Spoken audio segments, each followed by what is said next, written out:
이시간자 TV 오늘 영상은 준 4급 교과산자어 15번째 시간으로 4개의 단어를 보도록 하겠습니다.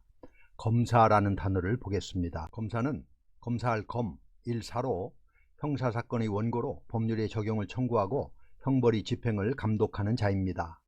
검사할 검을 보겠습니다. 검사할 검은 나무 목과 다첨이 합해진 글자입니다. 다첨은 그림과 같이 집안에 여러 사람이 모여서 함께 한 목소리를 내는 것을 그렸습니다.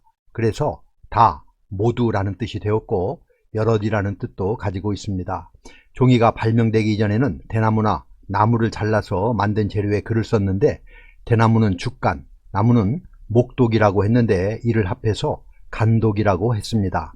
전국시대를 통일한 진시황제는 자신을 반대하는 사람들을 탄압하기 위해서 법과나 실생활에 관련된 책을 제외하고는 모두 태워버리는 분서갱유를 단행하였는데 이 과정에서 나온 글자가 검사할 검입니다. 법식을 위반한 책을 검사하고 단속하기 위해 간독을 모두 모은 것을 표현한 글자입니다. 그래서 검사할 검은 소전체 이후에만 보이는 글자입니다. 검사하다, 조사하다, 단속하다의 뜻입니다. 일사를 보겠습니다. 일사는 이런 모양이 변화된 글자입니다.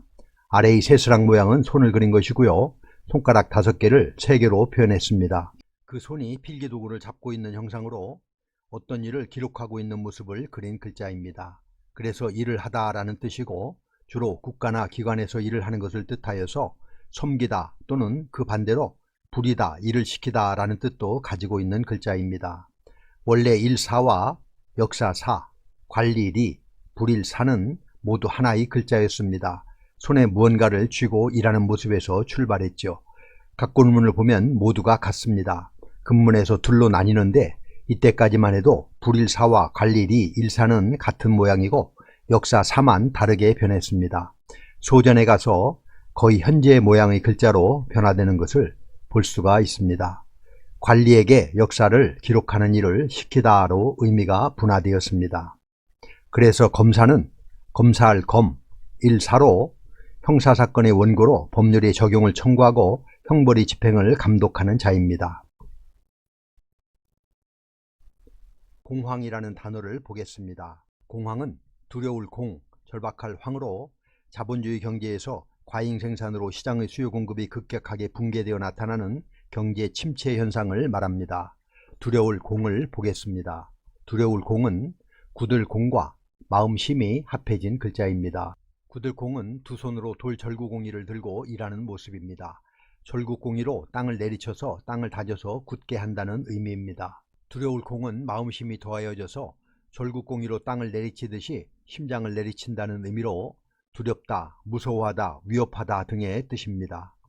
절박할 황을 보겠습니다. 절박할 황은 마음심과 거칠 황이 합해진 글자입니다. 거칠 황은 풀 한 폭이 물 한 모금조차 없는 곳이라는 의미로 거칠다, 멸망시키다, 허황하다 등의 뜻을 가지고 있습니다. 여기에 마음심이 더해진 절박할 황은 절박하다, 다급하다, 일타 등의 뜻입니다. 그래서 공황은 두려울 공, 절박할 황으로 자본주의 경제에서 과잉 생산으로 시장의 수요 공급이 급격하게 붕괴되어 나타나는 경제 침체 현상을 말합니다. 관료제라는 단어를 보겠습니다. 관료제는 벼슬관, 동료료, 법도제로 특권을 가지고 있는 관리가 권력을 쥐고 있는 지배구조를 말합니다. 벼슬관을 보겠습니다. 벼슬관은 집면과 언덕부가 합해진 글자입니다. 언덕 위에 지은 집이라는 의미로 옛날에는 지대가 높은 곳에 주요 건물을 지었기 때문에 벼슬관은 관청과 거기서 일하는 관리를 나타내는 글자입니다. 벼슬, 벼슬아치, 관청, 귀관 등의 의미입니다. 동료료를 보겠습니다. 동료료는 사람인과 횃불료가 합해진 글자입니다. 횃불료는 불을 크게 피워 해처럼 사방으로 빛이 퍼지는 모습을 표현한 글자입니다. 고대에는 해충이나 병균, 악귀 등을 물리치기 위해서 불을 크게 놓고 축제를 즐겼기에 불을 놓다, 축제 등의 의미입니다. 여기에 사람인이 합해진 동료료는 축제를 같이 즐기는 사람이라는 의미입니다.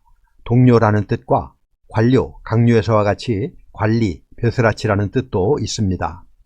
법도제를 보겠습니다. 법도제는 소전을 보면 이렇습니다.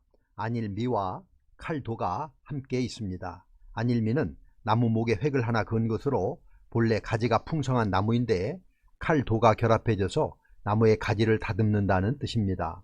나무가 마음대로 뻗어가지 못하도록 다듬는다는 의미에서 절제하다, 억제하다, 법도, 규정 등의 의미가 있고 모양을 만드는 데서 마름질하다라는 의미가 생겼습니다.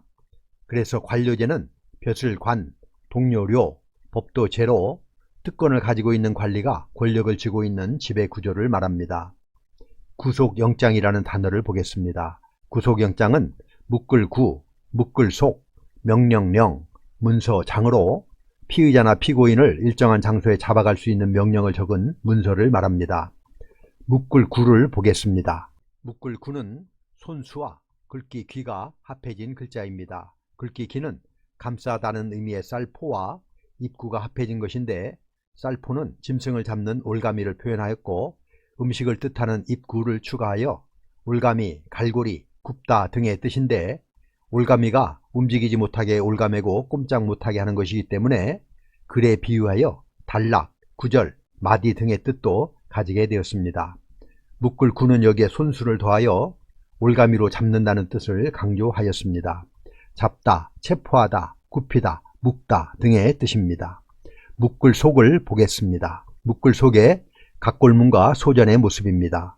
묶을속은 나무 목과 입구가 결합되어서 나무를 끈으로 묶어 놓은 모습을 그려서 묶다라는 뜻을 가지고 있습니다. 명령할 영을 보겠습니다. 명령할 영은 삼합집과 무릎을 꿇고 있는 모습의 병부절이 결합된 글자인데요. 큰 건물 아래 대청에 앉아서 명령을 내리고 있는 모습으로 명령하다의 의미입니다. 문서장을 보겠습니다. 문서장은 형상상이라고도 하는데 문서장은 나무조각 장과 개견이 합해진 글자입니다. 글자 그대로 해석을 하면 나무조각에 제사에 바치던 제수품에 대해서 기록한 문서를 의미합니다. 문서, 편지 등의 뜻입니다. 나무조각에 개의 형상을 새겼다고 해석을 하면 형상상이 되고 모양, 형상, 용모 등의 뜻입니다. 이때는 상으로 읽습니다. 그래서 구속영장은 묶을구, 묶을속, 명령령, 문서장으로 피의자나 피고인을 일정한 장소에 잡아갈 수 있는 명령을 적은 문서를 말합니다. 이렇게 해서 준 4급 교과산자의 15번째 시간으로 4개 단어를 알아보았습니다. 다시 한번 정리해보면 검사는 검사할 검, 일사로 형사사건의 원고로 법률의 적용을 청구하고 형벌의 집행을 감독하는 자입니다. 공황은 두려울 공, 절박할 황으로 자본주의 경제에서 과잉 생산으로 시장의 수요 공급이 급격하게 붕괴되어 나타나는 경제 침체 현상을 말합니다. 관료제는 벼슬, 관, 동료료, 법도, 제로, 특권을 가지고 있는 관리가 권력을 쥐고 있는 지배구조를 말하며 구속영장은 묶을구, 묶을속, 명령령, 문서장으로 피의자나 피고인을 일정한 장소에 잡아갈 수 있는 명령을 적은 문서를 말합니다. 그럼 우리 같이 한번 써보도록 하겠습니다. 다음 시간에도 계속해서 준 4급 교과산자어를 보도록 하겠습니다. 감사합니다.